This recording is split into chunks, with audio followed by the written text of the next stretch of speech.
That's what I want to see, boys. That was an insane, electrifying win. That was an emotional roller coaster. The Phillies come back in the ninth inning, down 8-6. They win this ball game by a score of 9-8.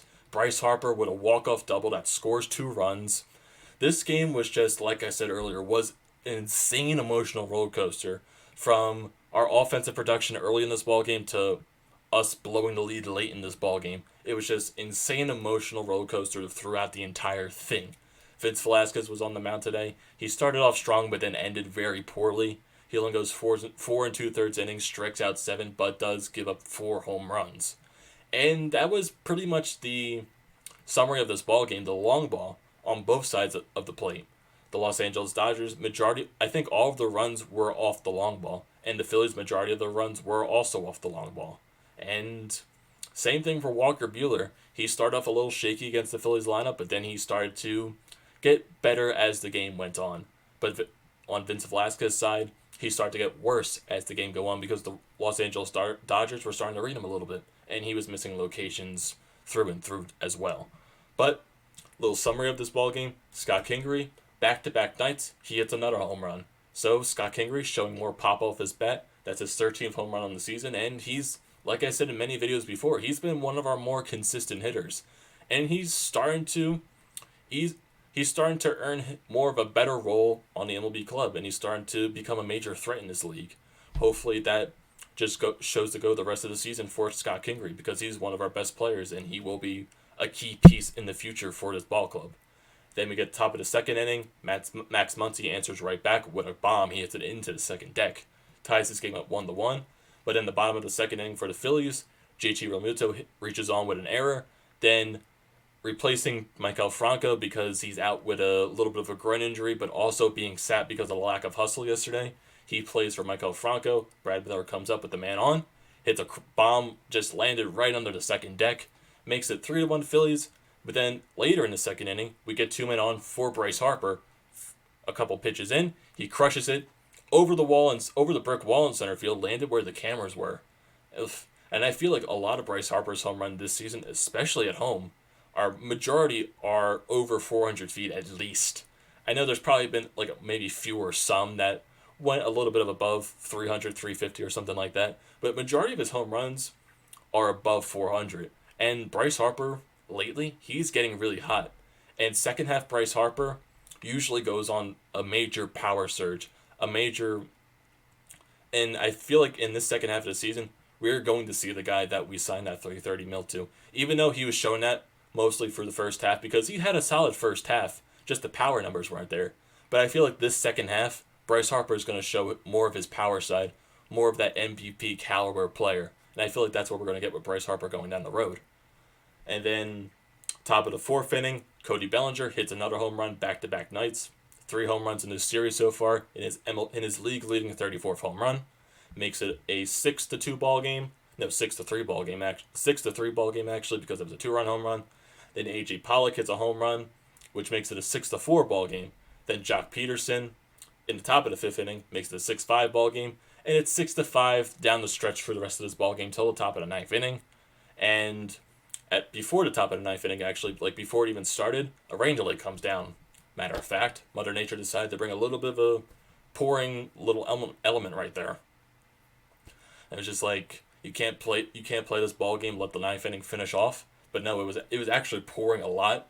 And the rain delay didn't last that long. It was like 15, 20 minutes at the least. So not that big deal of a rain delay. So the 9th inning, they come back to play. Hector Neris is on the mound to close the ball game out. And Hector Neris hasn't been really great as of late. He has been really solid out of the bullpen. Like against the Washington Nationals when he gave up that home run to Juan Soto. History comes back to haunt us. And he allows a 3-run home run to Beatty, which gives the Dodgers an 8-6 lead. With no outs, actually. No, with 1 out, actually. So the Dodgers take an 8-6 lead. And David Freese comes up next for the Los Angeles Dodgers.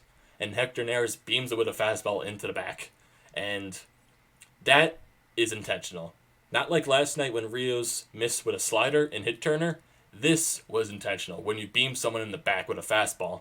So the umpire does the right thing and throws Neris out of the game. Gabe Kapler comes out to argue. He gets tossed out of the game. So That's some Phillies right there giving up their relieving some of their frustration right there because they've been getting beat around the bush with this Dodger team. Come on, the Dodgers team, this lineup is the best, one of the best in baseball, and they're getting their asses beat right now. And yeah, like I said, Hector Neris is getting his ass beat right now, and he didn't like it, letting his frustration go. Gabe Kapler letting his frustration go because of the way his team is getting beat around the bushes by his team. But we do get to the bottom of the ninth inning. We get runners on. Andrew Knapp pinch hitting. Surprisingly, he gets a double. Cesar Hernandez, he gets a single. And then Scott Kingery gets a bloop single that barely misses the glove of the center fielder, and that manages to score Andrew Knapp. And we got 2 runners on for Bryce Harper. First pitch from Kenley Jansen. Double at the center field. It passes right by the center fielder, goes to the warning track, and Cesar Hernandez and Scott Kingery manage to score. And the Philadelphia Phillies win this ball game as you see Bryce Harper running around the bases, almost getting tackled by his teammates, pumping up the fan base, saying, "Let's go." This was the most energetic win I saw out of the Phillies in past couple weeks. Like, even though the walk-off home run against the Mets was something energetic, this was even more energetic, just the reaction from the team and the reaction from Bryce Harper. Getting a big timely hit from your best player, that can spark something, hopefully. That can spark something, maybe going down the road. And tomorrow, on the mound, we got Nick Pivetta tomorrow, so even though Nick Pivetta's last start against the Dodgers, he was dominant, we really can't predict going into tomorrow because Nick Pivetta solely, because you can't predict him. And also with this Dodgers lineup, the way they've been hitting our pitching this series. So they scored 16 runs on Monday. They score 8 runs today. So you can't really predict if Nick Pivetta is going to give up more runs or he's going to shut them out.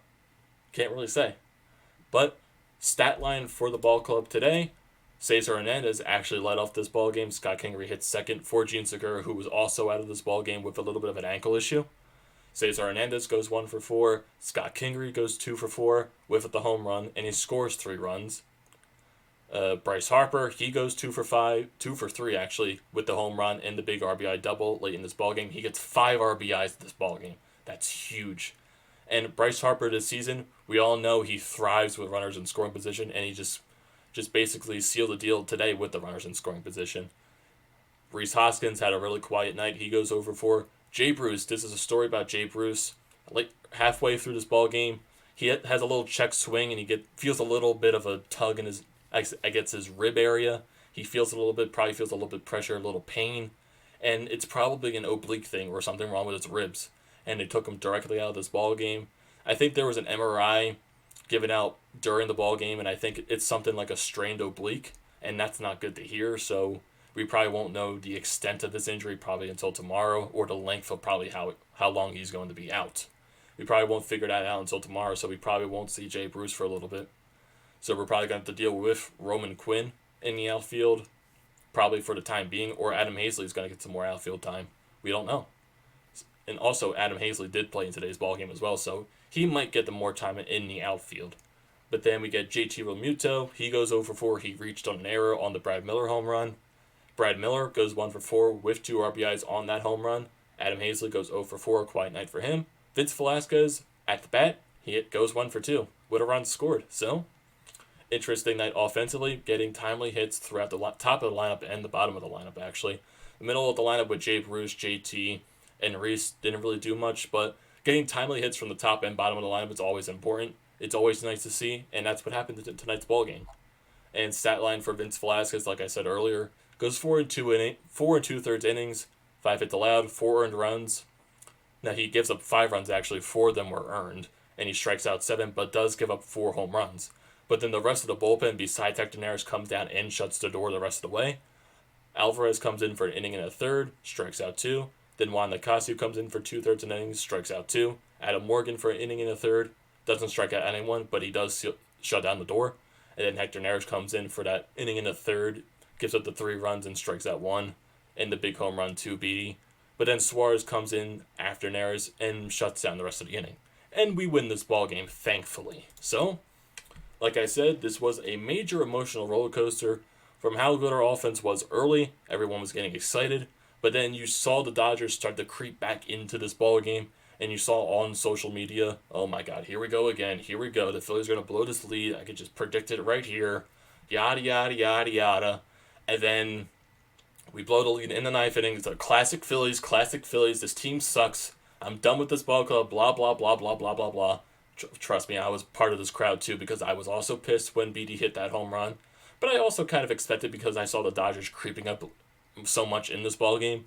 But that ninth inning was just so exciting and it was so invigorating. It could hopefully give this team some type of spark because this team definitely needs a spark going down the stretch. They desperately need it, and getting a big timely hit from Bryce Harper, who had a really big night tonight, that can probably spark something, hopefully, going down the road. So, what are your guys' thoughts on this ball game? What are your guys' thoughts on the win? What are your guys' thoughts on Bryce Harper's big night? Scott Kingery home run, Brad Miller home run. The home runs all around the board tonight. What are your thoughts on all that? So, don't forget to leave a comment. Don't forget to drop a like. Don't forget to subscribe to the channel, boys, and I will see you in the next one.